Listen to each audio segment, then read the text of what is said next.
What's up, everybody? Welcome to the first episode of the Brando Show, your weekly breakdown of all the entertainment news. I'm your host, Brando. Let's jump right into it. Suicide Squad 2 may begin filming next year. During an interview with a Hollywood Reporter, Joel Kinnaman, who played Rick Flag in the film, said the following about the schedule. Quote, "As far as I know, they're writing the script, and I think the plan is to shoot it in sometime in 2018, but that could change. I think I'll definitely come back for it." End quote. In regards to the currently vacant director's chair for the movie, Kinnaman added, quote, "Ultimately, I'd love for David Ayer to direct it, but if he doesn't want to direct it, then someone who's great with the character and that's able to who's able to ground the story and maybe put these characters in a more normal situation. It would be really interesting to see these crazy characters interact with regular people as well." End quote. Ayer decided to direct the upcoming Gotham City Sirens film, which will star Harley Quinn, instead of Suicide Squad 2.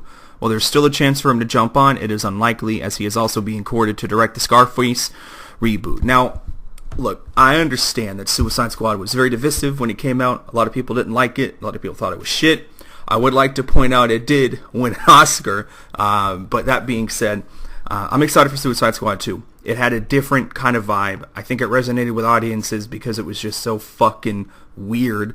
And honestly, some of the characterizations were cool. Seeing Harley Quinn on the big screen was probably the best part of the movie.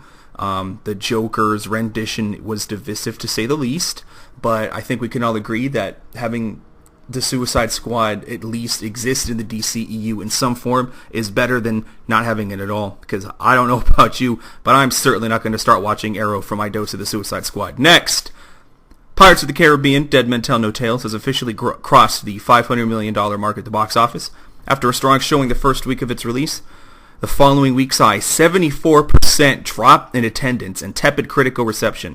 Compared to the last movies in the franchise, two of which made over $1 billion, yes, that's a billion with a B, Pirates 5 is on track to be the lowest grossing film in the series. I saw Pirates 5 over Memorial Day weekend, and you know what? I hope this is the end. I really do. Because look, the Pirates movies were good when Jack Sparrow was the smartest guy in the room. No matter what weird shit he was plotting, you knew that at the end of the day, he was going to pull some shit where he was going to get out of it scot-free and probably going to fuck over the bad guys somehow. Maybe kind of fuck over the good guys. The last two movies, he's not that. He's just a bumbling fucking idiot. I don't really understand how that even happened. Like, how you could take your best character with the best qualities and turn him into a joke. Because he really is a joke. He really is. And in his characterization of Pirates of the Caribbean 5... he's past his prime, and it kind of feels like he's brought the franchise past its prime along with him. I feel bad about his recent money troubles, whether those are exaggerated or otherwise, but Pirates 5, I will say this for its credit. I like the fact that it did bring everything back full circle. Spoiler alert, movie begins, and Bill Turner is still the Dutchman, the captain of the Flying Dutchman, and the son runs into him, and he's like, "Hey, I'm gonna fix this." And the whole plot of the movie is they're going to go find Poseidon's trident. If you destroy Poseidon's trident, you undo every sea curse. So he goes after him. He ends up teaming up with Jack Sparrow, and who turns out to be Barbossa's daughter. And it's just whole fucking convoluted ass thing. At the end of the movie, they destroy the trident. And I don't know how much they paid her, but fucking, what's her name? Elizabeth Swann rolls up, hugs Bill Turner, because she's been holding this fucking candle for him this whole time. And they hug their son, and then fucking the movie ends. So, I don't know, man. I remember Pirates in its heyday. I still think the first three movies were really fucking good. Even the third one, whose the beginning is arguably the first 30 minutes aren't even that exciting. But, God, man. I wish for the glory days of the Pirates movies, but I hope this is the end. Johnny Depp can find something else to do. Moving on. Wonder Woman is a hit. As of this Monday, the film has made $225 million in the box office globally and $100.5 million domestically. These numbers also make it the highest grossing film to be helmed by a female director. I didn't actually know that, but that's awesome. Good for DC, good for her, good for everybody in the movie. Haven't seen the movie yet. I did see it. I tried to do a review of the movie. In fact, you know what? I think I'm still gonna try to do that again. Make some time this weekend, maybe to refilm it. I filmed the review, and so I don't know anything about cameras or anything like that. So I used an app on my phone. So I filmed it. It took me about 2 hours. And right when I hit the save button, the app crashed, and it pretty much took the entire video with it. So I have to make time to redo it. I was also going to watch The Mummy this weekend and review that, but I'm not going to have time for that. But anyway, Wonder Woman is a good movie. Definitely worth seeing. So I'm not surprised it's making so much money. I'm not surprised that it's getting such praise. I would like to point out, though, I think that people are being a little too nice to it, considering the fact that it's, I guess you can consider it's a breath of fresh air in comparison to the rest of the DCEU at this point.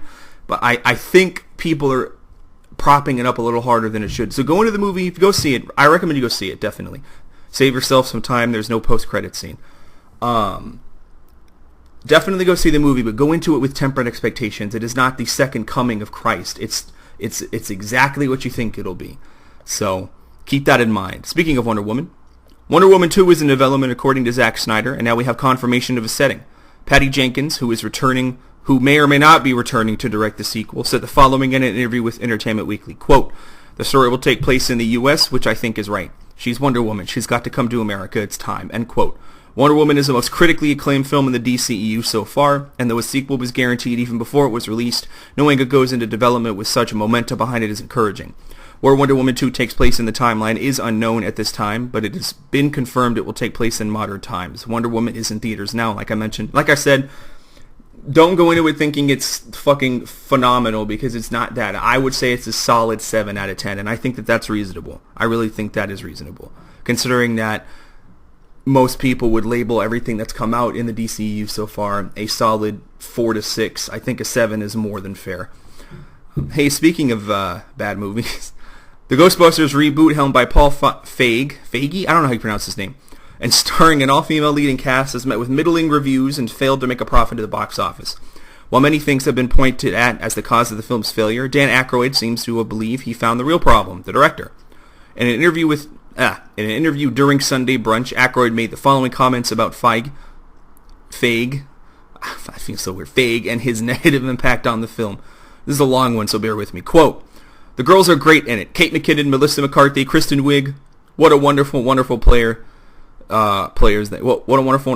are. And Leslie Jones. I was really happy in the movie, but I love how he adds in Leslie Jones as an afterthought, which is funny because a lot of the people that saw the movie. I was really happy with the movie, but it cost too much.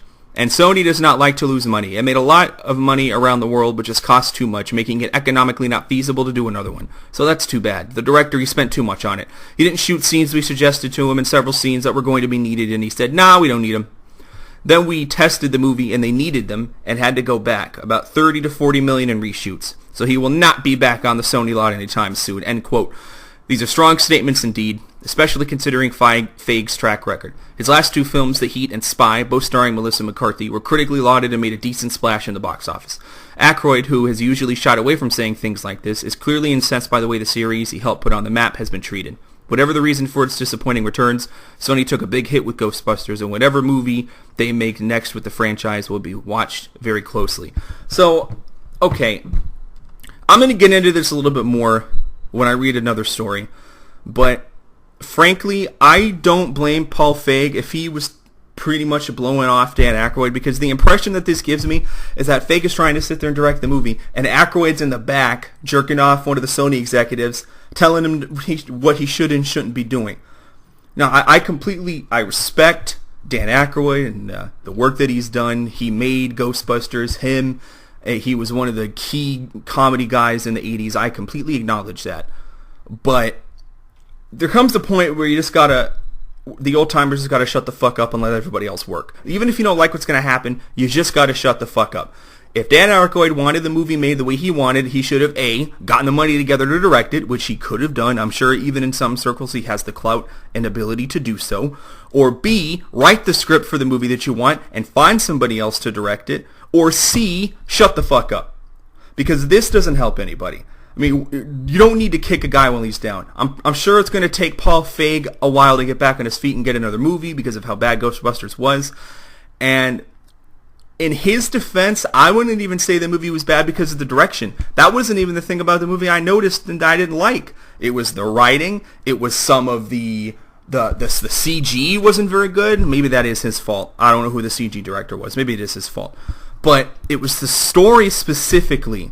The fact that it was the fact that it went out of its way to insult men while also it insulted men in order to prop up women, and that to me was dishonest in the approach it was trying to take. Like, you can be a strong-willed woman and you can interact with men, and the men don't have to be pieces of shit. Wonder Woman is a good example of this. Steve Trevor is charming and awesome and great and could have totally carried a movie by himself. He was an addition to Wonder Woman. Gal Gadot carried that movie with poise and relatability and was a joy to watch. But Steve Trevor added to that, and their relationship and and interaction together is what made the movie good, as opposed to Ghostbusters, where everybody with a swinging dick in that movie was portrayed as either an idiot or a sexist or a combination of both. That's not realistic. I completely understand the argument that women are objectified and all that stuff, but there has to be a middle ground. So anyway, I'm gonna get into this a little bit more after another story I'm going to get into, but let's get on to the next thing. Long in development film Gambit, based on the X-Men character, has been fraught with behind-the-scenes issues since it was announced, mostly with the recent departure of Doug Liman, who was initially signed up to direct but cited a lack of connection with the material as his reason for pulling out. In an interview with IGN, Liman said the following about the difficulties of making the movie. Quote, "You know, it's a crowded field of superhero films, so the challenge for Gambit or any of those other movies is finding its unique space and its unique take. But yeah, I think Simon Kinberg, who is producing it, is a great producer and will create something great out of it." End quote. Though Channing Tatum has continued to confirm his intent to star in the title role, Lyman makes a very good point, and until the producers can find a way to make the movie unique, no progress will be made. Look, I don't think this movie's going to happen. So for all three of you who were hoping, sitting there clutching their Gambit action figure with their Gambit t-shirt on, this isn't going to happen. I think that that's pretty apparent after the success of Logan and the success of Deadpool and the tepid response, to say the least, of X-Men Armageddon. I get the impression that X-Men movies are going to make their niche by maybe leaning more into the rated R side of stuff. That being said, I'm sure that the upcoming set in the 90s X-Men movie is probably going to follow that same PG-13-esque, path that the other ones have taken, but X-Force and all these other movies, the inevitable sequel to Logan, whether they call it X-23 or whatever the hell they're going to do. This movie's not going to happen this way, which is unfortunate. I think that it would have been fun to see Channing Tatum. It's endearing that he's so committed to doing the character. I feel like he could do it justice. He is Cajun from what he said, his background and everything. And it sucks because I think a good Gambit movie could be made, but clearly not in this climate. If they were going to make this movie, they would have made it right after the shitty X-Men Origins Wolverine, who arguably had a very good version of Gambit. I don't remember the name of the actor who did it, but that was a good Gambit. I mean, compared to the animated version, it was even better than Gambit. So, yeah, this is going to happen. I hope that they just stop teasing it and just move on, because there's no way. So, sorry. You'll have to get your X-Men fixed some other way. There's like 2 TV shows and like 5 movies coming in the next 6 years, so I think you'll be satiated somehow. Okay, here's the story I wanted to read, and then I'm going to get into what I was saying about the Ghostbusters. Neil Blomkamp's Alien film is officially dead.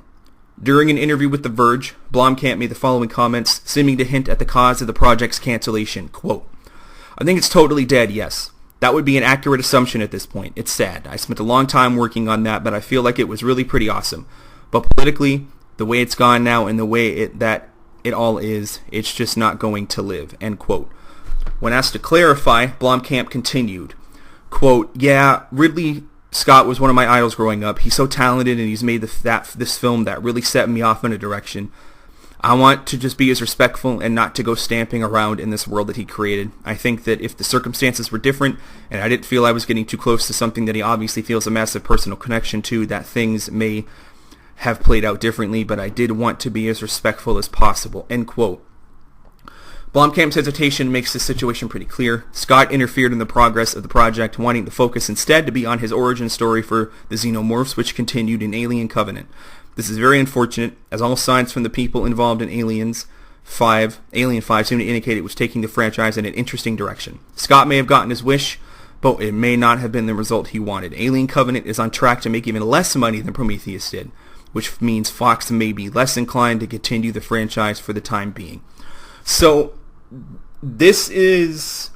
I have a similar attitude to this as I have to the Ghostbusters thing, like I said before. I got mad respect for Ridley Scott. Alien is probably one of the best movies of that genre ever made. Probably one of the top 10 movies ever made in general. But this is another example of the old timer needs to fuck off. Because, you know what? I saw Prometheus. Prometheus, good movie. When it's just taken by itself. I thought it was a shitty Alien movie, but I thought it was a good movie. If I sat you down and said, this is a movie about space exploration, and, high, whatever. Fuck. I don't know what I'm trying to say. But if I sat you down and said, this movie is about space exploration and about humanity's place in the universe, there we go, that's what I was trying to say, then you would probably like the movie better if I said, this movie takes place all these years before this other movie, but is somehow still supposed to relate back to this movie. Good luck. You'd probably be agitated, because that's a lot of shit to take in, and it doesn't make any fucking sense.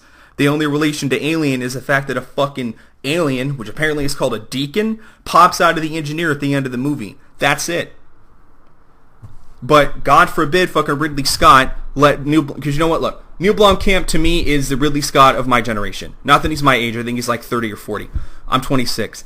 But District 9 is one of the best sci-fi movies I've ever seen. I put it up there with Blade Runner, Star Wars Episode 5, up there. Ridley Scott needs to it's very obvious that he drowned this baby in the bathtub. I mean, clear as day. Because there was a quote a few months ago where Ridley Scott straight up said, yeah, Alien 5 isn't going to happen. And then he went on to talk about Alien Covenant. And you know what? Like I said, all due respect, but Alien Covenant's fine, but it's not what people want. I don't know what he has in his head, but these movies, I think Prometheus made like 300 and something million.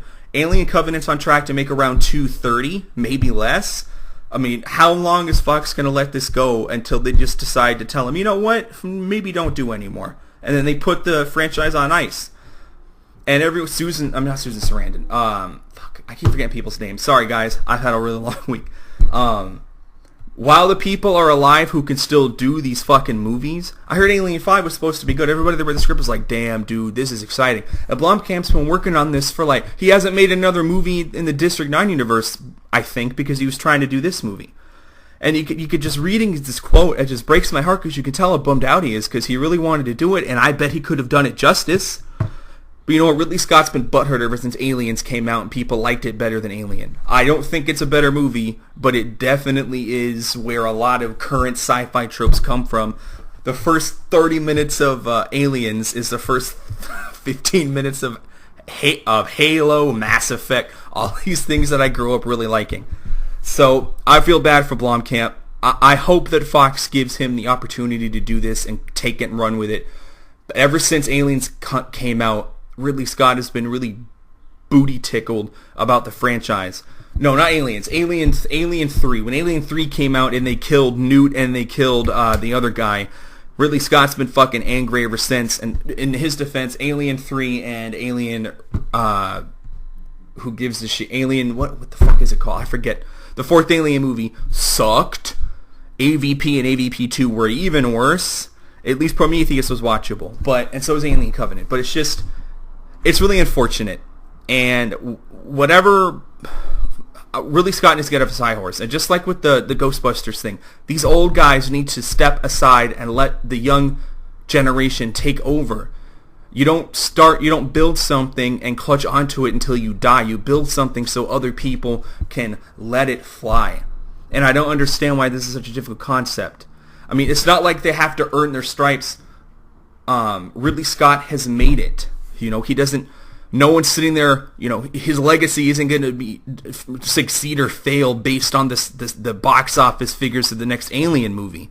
Although if that is the case, a couple more of these come out, he's probably not going to be very happy. But the same thing with Dan Aykroyd. You've made your stripes. My parents grew up watching you. let the other guys have them. Maybe Paul Feig fucked up. That's fine. The next person that does Ghostbusters might not. But you know what's going to help them succeed and make the franchise be a little better? If you don't sit there and fucking piss all over what somebody else is trying to do. Even if you don't like it, see what happens with it. It might just fucking surprise you. So, R.I.P. to Alien 5, which I'm sure would have been fucking dope as shit. On to the next thing. Ooh, this is a good one. Friends was a cultural phenomenon during its 10-year run, but in the age of reboots and renewals, has never gained any serious traction for a return. Matthew Perry, who played Chandler Bing on the popular show, said the following during an interview with Variety about his interest in a revival. Quote, "I have this recurring nightmare. I'm not kidding about this. When I'm asleep, I have this nightmare that we do Friends again and nobody cares. We do a whole series, we come back, and nobody cares about it. So if anybody asks me, I'm going to say no. The thing is, we ended on such a high note, we can't beat it. Why would we go do it again?" End quote. Perry makes an interesting point. Friends was and remains very popular, and there is always a chance that an encore won't be as beloved as what came before. But the series has a loyal following. Fans all over the world would fall all over themselves to catch a glimpse into that world one more time, even if they knew it wouldn't be as good as it was the first time. I'm of two minds of this. On the one hand, he makes a very, very, very good point. And I acknowledge that he's probably talking from a point being a little biased because, to be fair, of all of the people in that show, I think Matthew Perry has probably had the least consistent success. You could argue about some of the other people. I think Jennifer Aniston has by far had the best career. She's been in movies. She has stayed relevant. She's in a really good movie every couple of years and reminds people that she still looks pretty good for being somebody her age. But, you know, and the guy that played Ross, God, I'm really sorry, I can't remember names today. The guy who played Ross, he was in The People vs. O.J. Simpson. He was in Band of Brothers. He's in things intermittently that I'm like, you're doing a good job. Courtney Cox, to my knowledge, the biggest thing she's been in the last few years was like Scream 4. And Lisa Kudrow has been coasting along. She's in a pretty good movie in, I think The Comeback is an HBO show. She plays like this old actress who like is trying to make a comeback, whatever. But Matthew Perry has intermittently been in TV projects, but they've all been canceled between 1 to 3 seasons in. He was just in The Odd Couple with Lieutenant Dangle in Reno 911. That got canceled after 3 seasons. He had Studio 50 on the Sunset Strip, I believe it was. That got canceled after 1 season, and that was supposed to be good. Mr. Sunshine got canceled after 1 season. That was supposed to be good. So I can imagine why he would have maybe this failure to launch, so to speak, where he doesn't want to jump into something. Because lately it seems like everything he touched just shits the bed. But so I'm of two minds of this. I think he's right. I think that we get caught up in nostalgia too much, and I acknowledge that. I mean, I got excited when I didn't even really watch the show, but I got kind of excited when I saw Roseanne got greenlit for another season, you know, like a follow-up, which would be interesting considering that Dan died. You know, spoiler alert for a fucking 25-year-old show. But, you know, in this, I didn't really watch, I hate and continue to hate to this day Full House, so I could give a shit. I don't know why that show is so popular, the fucking new one. Somehow it's Netflix's highest, most viewed show or whatever during the summer. I'm like, how the fuck did that happen? Or just a new Black Season 5 just came out. I shouldn't have said that. If you're listening to this, pause that, watch a couple episodes of that, and come back and listen to this. But I don't understand. Anyway, I can see where he's coming from about not wanting to do something, because imagine, that would be the worst kind of thing. Friends was so fucking popular, and you come back and think everybody wants to see it, and crickets. That would hurt. And, I don't blame him for being afraid. Why bother? You went out such a high note, why? It's like, you know, it's like football players who retire after winning the Super Bowl. Like, what the fuck else am I going to do?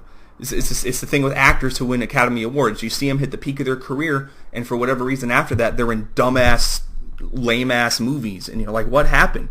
Like, you were the man for a long time, and now you ain't shit. Like, what's going on? You know? So I get that perspective. On the other hand, it's easy money, and it would be fun. Of all of the renewals, it seems like every other show that was out around the same time as Friends is getting one of these, except for Friends. I just saw, what is it? The one with the I almost said Grace and Frankie. The one with the, shit, I forget the name of it. I'm sorry. I'm having a really bad name day today. It's on the tip of my tongue. Deborah Messing, and then like the 2 gay guys are in it. That's getting a renewal. It was on like NBC 1,000 years ago. Will and Grace, sorry, there we go. Will and Grace is getting a fucker renewal. X-Files is getting another one. Prison Break just got done with one. 24 just had one, which is now canceled, unfortunately. But all of these shows are getting renewals. I feel like Friends is the one that would probably be met with the most excitement. But to Perry's credit, he's probably right. That's also going to be the one that's met with the most criticism. Because Friends was so good. I just started watching the show. I'm in like the 4th season, almost at the end of the 4th season. I don't know if the show maintains this level of quality throughout. I've heard some people say it does. I've heard some people say it doesn't. And the thing about sitcoms, and you all know this, it's hard to maintain that consistently through multiple seasons because the jokes get tired. One of my favorite shows of all time is How I Met Your Mother, but I can acknowledge the last season of that show was not very good. And the final reveal is horrible and almost ruined the entire show for me. So I don't know. A Friends renewal, I bet, will happen if somebody slides a fat enough check in front of all of them and is like, look, we're going to give you this much for this many days of work. Just sign the fucking check. And they'll probably take it. Because at the end of the day, money's money. You're not getting any younger. You know, why not? Why not take the easy paycheck? Maybe no one's going to like it, but you know what? You have the good memories, and it's just good old-fashioned fun. And the money doesn't hurt. Next. Universal's first entry into what they're calling the Dark Universe, really original name there, guys, The Mummy, comes out today, and they have a clear eye on the future. Producer Alex Kurtzman said the following in an interview with Fandom regarding characters he'd like to see added. Quote, "We know we're going to do Frankenstein, Bride of Frankenstein, Dracula, Creature from the Black Lagoon, Phantom of the Opera, Hunchback of Notre Dame, Invisible Man. These are characters within those films that can grow and expand and maybe even spin off. I think about digging into deep mythologies about monsters around the world is fair game for us as well, and connecting the monsters that we know to some surprising monsters could also be really interesting," end quote. All of this does sound interesting, but if The Mummy fails to resonate, it will be curious to see how tightly Universal clutches to this vision. And speaking of, it turns out the reviews of The Mummy are in, and they are not very positive. This probably doesn't mean it's not going to make money. I bet it makes $300 million over the course of its box office run, which may or may not be considered a success.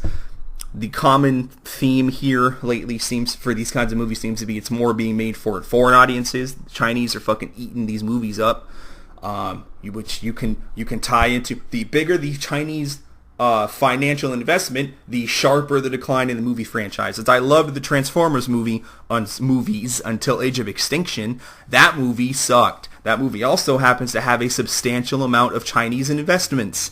So I'm sure it's just a coincidence. But yeah, I guess The Mummy is getting ripped to fucking shreds by critics.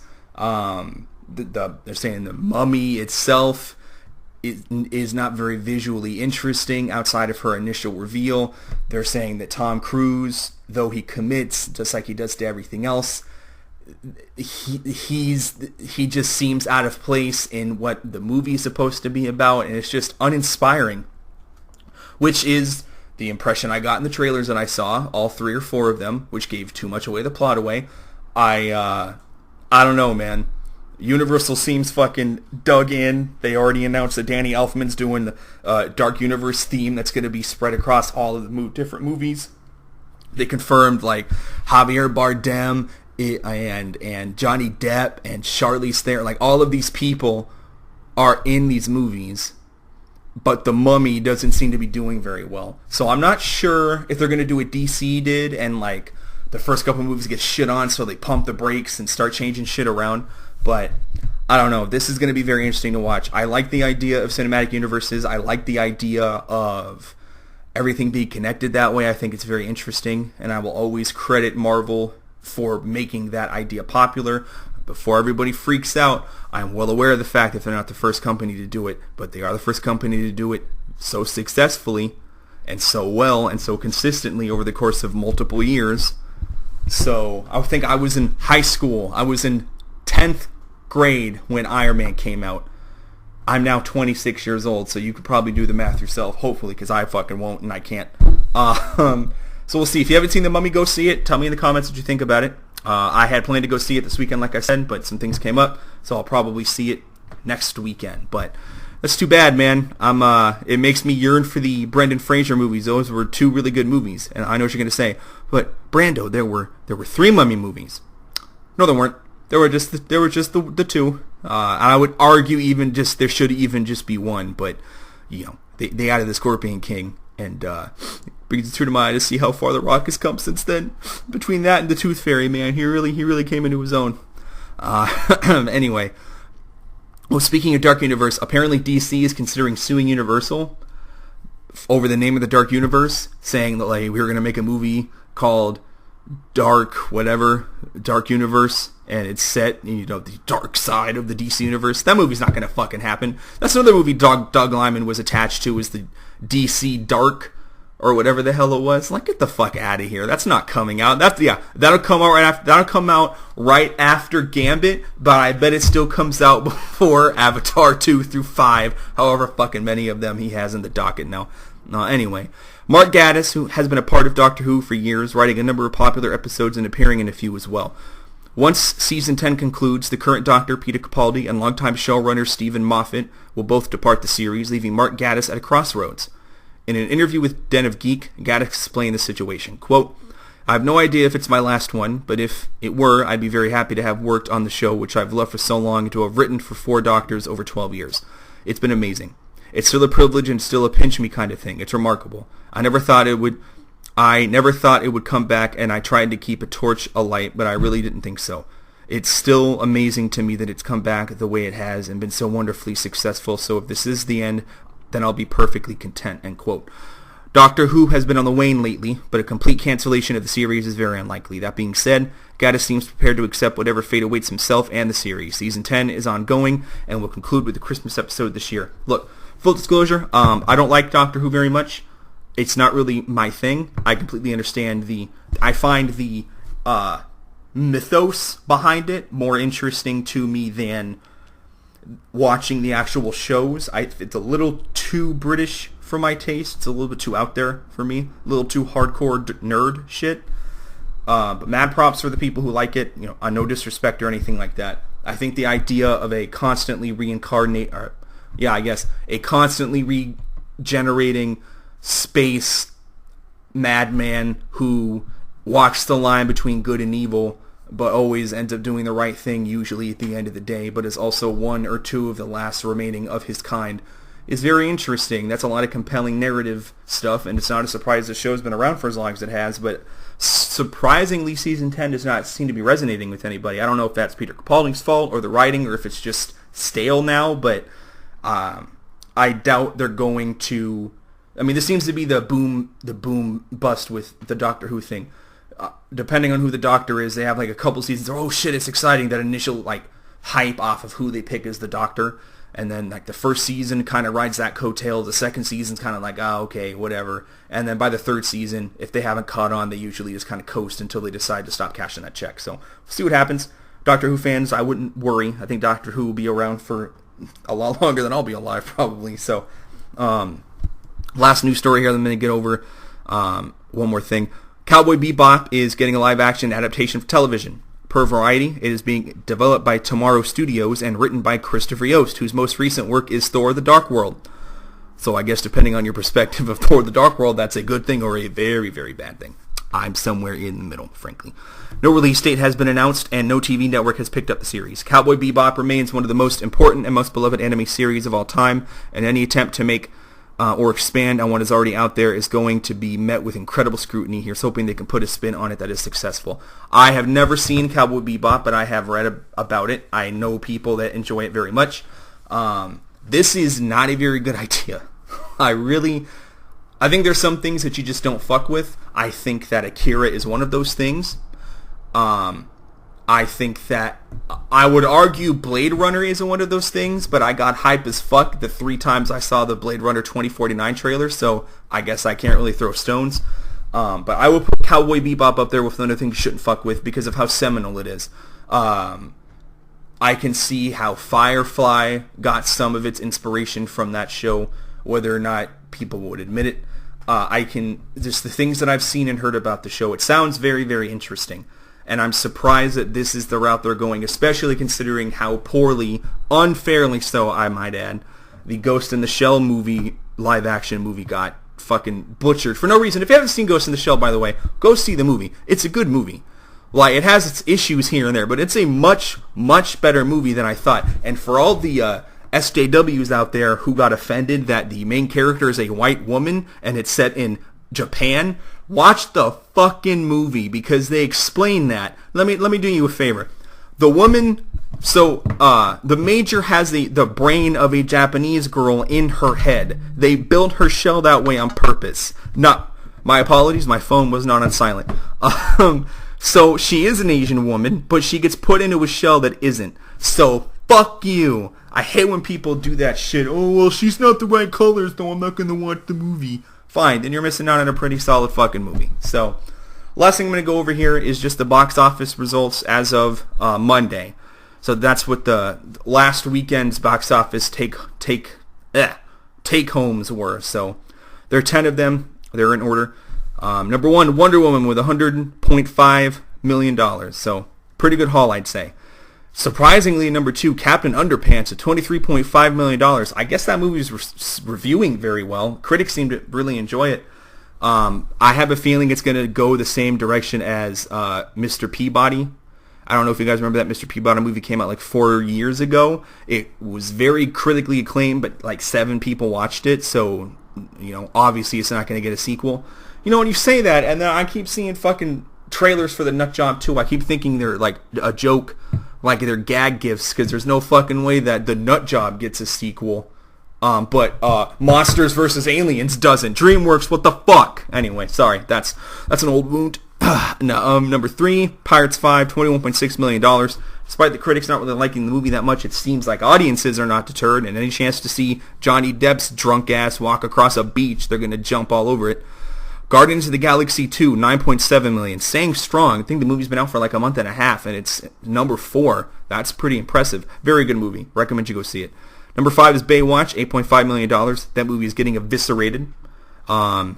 People are hoping it'd be more along the lines of 21 Jump Street, and it's way not. It's more along the lines of, what other shitty, whatever, is shitty, I guess. So, go see it, see for yourself. Alien Covenant, $4 million. A solid 7. No, because that would imply that it's just as good as Wonder Woman. A solid 6. Here's my problem. My problem with it. Here's my problem with the Alien movies. And I don't know if this is a problem with the genre itself or if it's a limitation that the people who write these movies have. The plot does not move forward if the people in these situations make logical decisions. I'm going to give away something in Alien Covenant. Anybody who's going to see the movie probably already has, but if you don't want to know what I'm going to say, then skip to the end. There's a scene in the movie where Michael Fassbender, who's Dickhead, and he plays 2 androids in the movie. He plays Dickhead Android from Prometheus, and then he plays not a Dickhead Android who's new in the movie. So he's Dickhead Android, and he's talking to the captain of the ship, whose name escapes me. He's the same dude that played Dr. Manhattan in Watchmen. They're having a conversation. The captain confronts him and is like, hey, I know you're doing some bad... I'm paraphrasing, in case you couldn't tell. He approaches him and goes, hey, I know you're doing some bad shit. What are you doing? Dickhead alien, Michael, he's like, follow me. So, okay. And he follows him down this dark fucking hallway, and you see him sit there. You see what you can obviously tell is the little eggs that the face fuckers jump out of. And you see the captain just standing there, and he's like, what the hell is that? And Michael's like, it's don't worry about it. It's just the thing, don't worry about it. It's like, okay. And he's like, you should stick your head in there. He's like, oh, okay. And the captain walks up to it, sees that this fucking thing is opening, sticks his face over it, and sure as shit, the face fucker grabs him, and then bursts out of his chest 2 scenes later. This is what I'm talking about. If some asshole says, oh, let me show you my evil plan, and he runs down some stairs, fuck him, I'm walking the other way. Like, wouldn't any of you really? Well, that's what I'm saying. You somehow were qualified enough to captain a ship full of thousands of civilians who are waiting for you to land on a new planet to inhabit, but you can't put 2 synapses together fast enough to decide to not stick your head over some fucking thing that some dickhead has led you to? Like, that's my problem. I mean, obviously the main character in the movie makes good decisions, and, I didn't have to watch Danny McBride get killed, but I don't know, man. So anyway, $4 million. Number 7, Everything, 3.3 million. Took me a minute to remember what this movie was, because nobody is seeing it. It's that movie about that black girl who is like a bubble person, and she has to live indoors, and then this white kid sneaks in and tries to dick down. Supposed to be decent. Number 8 is Snatched. It's that Amy Schumer movie with Goldie Hawn. They get kidnapped in Brazil and have to escape. Look, I think Amy Schumer gets a bad rap. I think she's funny. I think she's funnier than people give her credit for. I don't necessarily means that you should go see her movie, but just on a side note, you probably stop being so mean to her.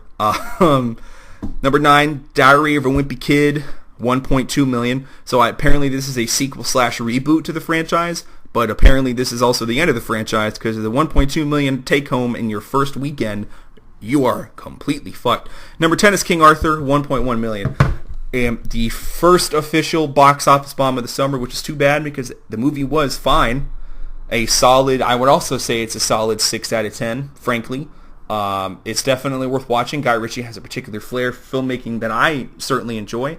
I wish he would just fucking knuckle down and make another Sherlock Holmes movie, but that's neither here nor there. But no, it's an alright movie. I mean, it sucks that it's a bomb, and it sucks that it bombed. And I would like to point out that before the movie came out, Charlie Hunnam, who was like associated for some reason via some rumors that he was going to be Green Lantern in the DC movie, or DC movies, I mean. Before the movie came out, he's like, I'm not doing comic book movies. I'm a real actor. I ain't doing that shit. And as soon as King Arthur came out and bombed, sure as shit a week later, it's like, yeah, you know what? I could see myself being in a DC movie. I mean, smart man. I mean, you read the writing on the wall, and if it reads dollar signs, fucking being a DC movie, sign me up. See, I never understood this, I'm a real actor. First of all, high-caliber actors have been in these comic book movies. Josh Brolin, who's a solid fucking actor, he's kind of fallen off in the last 10 years or so, but he's great in, like, No Country for Old Men, American Gangster, like, he's a really good actor. Definitely significantly underrated. Robert Downey Jr., an Academy Award-winning actor back in the 90s for Chaplin. Like, great actors do these movies. And I never understood these actors who were like, well, I'm going to commit to a few years and then quit. Really? First, if I was in a comic book movie, I would do the cereal box, the cartoon show, the video game, the comic book, the fucking action figure. They could not put my face on enough merchandise. I'd be happy to do it. Because why not? You do a few movies and you do a few movies and you're set for the rest of your fucking life. The Harry Potter guys, if they never do another movie ever again, they'll still be fine. And you're gonna sit there and scoff like you want to trade places to me. You can go have your 9-to-5 mundane ass job, and I'll be in a fucking comic book movie, get a great body, have girls chasing me around trying to get my autograph, and be happy. And you do my job, and we'll see which one of us fucking wants to have the other one's life at the end of the fucking week. Give me a break. Anyway. That is the first episode of the Brando Show, your weekly breakdown of all the entertainment news. My goal is to do this show every week, every Friday, at around 6 to 7 p.m. I will sit down and record the show. It is just a podcast for now, but my plan is to eventually make it a live video series as soon as I get my camera situation sorted out. But I promise every week you will have this show from me. Coming soon will also be Movies of Brando. You can find my movie reviews. I'm going to try by the end of the weekend to have my Wonder Woman review up. I'm going to film it again and post it to the channel. The Brando Show is the name of the channel. Every week you'll have this show. Every Sunday you'll have 1 to 2 movie reviews, or those will be intermittent weekly as I go see movies. I usually won't see them till the weekend. So Friday this show, definitely Sunday you'll have 1 to 2 movie reviews, depending on what movies come out. If there's no movies out that nobody wants to watch, I'll probably just review something from home, like The Hateful Eight or some shit. I have like 7 or 10 movies over there. I could just pick a movie on Netflix. Ooh, that might be another idea for another show. Anyway, I'm sorry, I'm rambling. Thank you for joining me for the first episode of The Brando Show. Tell me in the comments if there's any news that I missed, any opinions I had. I know I had some strong words for the stuff for Dan Aykroyd and for Ridley Scott, because I have strong opinions about that shit, man. You don't want to be held down by the old folks. You gotta let them loose. Trust people to do your thing. You know, and if you don't want somebody to remake or reboot the thing that you have, either don't sell the rights or don't do anything, because someone's going to make a better version of what you're doing. Someone's doing a better version of this show right now, but that's not stopping me from doing it. So, but tell me in the comments what you think. Tell me your opinions, your thoughts, your loves, your hates. You know, whatever.